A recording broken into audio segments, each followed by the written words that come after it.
Em primeiro lugar, você já chegou a ler a Bíblia? Ou pelo menos conhece um pouco dos evangelhos?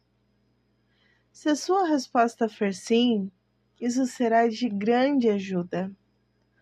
Porém, se a resposta for não, preste atenção, jovem gafanhoto, e procure ler e conhecer a palavra de Deus.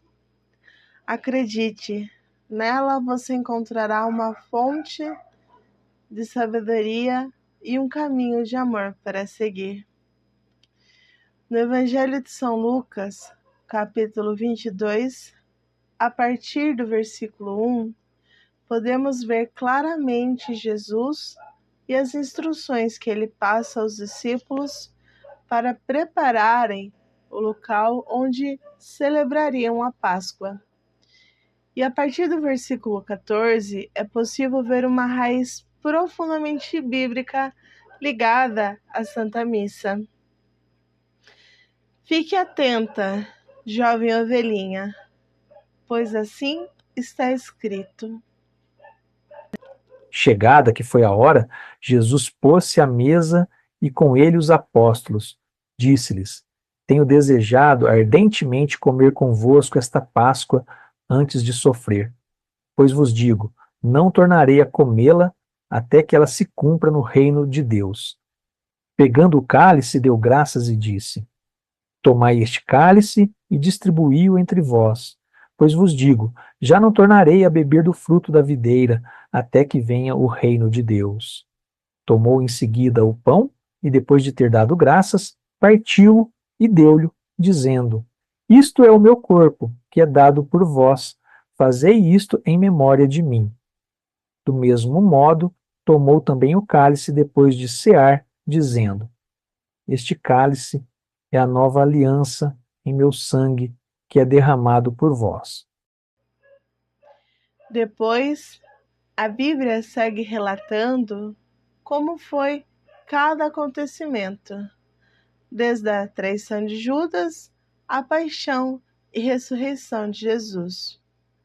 Mas observe, Jesus diz: Isto é o meu corpo, e completa: Fazei isso em minha memória.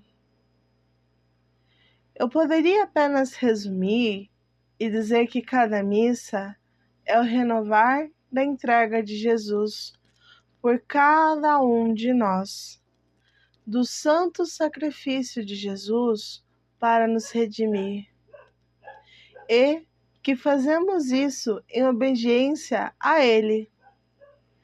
Embora seja verdade isso tudo, quero ir além. Vamos para as águas mais profundas. A missa tem o seu centro na presença real de Jesus na Eucaristia. Não é apenas uma metáfora ou maneira de falar, muito menos puro simbolismo. Nós, católicos, realmente temos fé que após a oração que o sacerdote faz sobre o pão e o vinho, acontece o milagre da transubstanciação. O milagre onde pão e vinho se tornam corpo e sangue reais de Jesus. Jesus vivíssimo, completo, humano e divino. Sim, oculto ao olhar dos homens, porém por inteiro. Na passagem que já citei, fala claramente que o pão é a carne de nosso Senhor Jesus. Mas acho interessante citar uma outra passagem. No Evangelho segundo São João, capítulo 6, a partir do versículo 24, a Bíblia diz que a multidão foi à procura de Jesus. Eles foram a Cafarnaum. Jesus diz que eles devem procurar e trabalhar pelo pão que dá a vida eterna, não pelo que passa. Diante da discussão que surge, onde a multidão e Jesus seguem falando sobre o maná, o Senhor diz no versículo 32 e 33. 32. Jesus respondeu-lhes: em verdade vos digo, Moisés não vos deu o pão do céu, mas o meu Pai é quem vos dá o verdadeiro pão do céu. 33. Porque o pão de Deus é o pão que desce do céu e dá vida ao mundo. Na multidão surge o desejo de receber esse pão. Porém, eles não acreditam em Jesus. Olha como a história segue a partir do versículo 34. Disseram-lhe: Senhor, dá-nos sempre deste pão. Jesus replicou: Eu sou o pão da vida. Aquele que vem a mim não terá fome, e aquele que crê em mim jamais terá sede. Mas já vos disse: vós me vedes e não credes. A discussão segue. A multidão não acredita nas palavras de Jesus. Jesus diz a partir do versículo 47. Em verdade vos digo: quem crê em mim tem a vida eterna. Eu sou o pão da vida. Vossos pais, no deserto, comeram o maná e morreram. Este é o pão que desceu do céu, para que não morra todo aquele que dele comer. Eu sou o pão vivo que desceu do céu. Quem comer deste pão viverá eternamente. E o pão que eu hei de dar é a minha carne para a salvação do mundo. Se fôssemos até esse versículo, poderia ser uma metáfora. O pão poderia ser apenas uma maneira de Jesus falar que ele nos dá a vida eterna pela sua paixão dolorosa. Porém, escute e veja com atenção esta próxima referência bíblica. A essas palavras, os judeus começaram a discutir, dizendo: Como pode este homem dar-nos de comer a sua carne? Então Jesus lhes disse: em verdade vos digo, se não comerdes a carne do Filho do Homem e não beberdes o seu sangue, não tereis a vida em vós mesmos.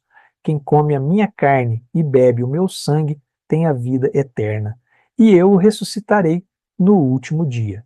Pois a minha carne é verdadeiramente uma comida e o meu sangue verdadeiramente uma bebida. Quem come a minha carne e bebe o meu sangue permanece em mim e eu nele. Jesus disse claramente: minha carne é verdadeiramente uma comida e o meu sangue verdadeiramente uma bebida. Não é metáfora, não é uma maneira de falar apenas. É algo real e concreto. Jesus, na Santíssima Eucaristia, está presente em corpo, sangue, alma e divindade. Isso foi um divisor de água no ministério de Jesus. A Bíblia continua relatando que muitos dos que seguiam a Jesus desistiram, porque consideravam essas palavras muito duras. Porém, a Bíblia diz: Então Jesus perguntou aos 12: Quereis vós também retirar-vos? Respondeu-lhe Simão Pedro: Senhor, a quem iríamos nós? Tu tens as palavras da vida eterna. você tem coragem de continuar neste vídeo? De assistir a sequência que vai sair a respeito do tema da Santa Missa? Ou vai se retirar e desistir, como muitos fizeram, por achar as palavras de Jesus duras demais? Continuemos, pois o Senhor tem as palavras de vida eterna, que vai esclarecer toda dúvida que surgir em nossos corações e em nossas mentes.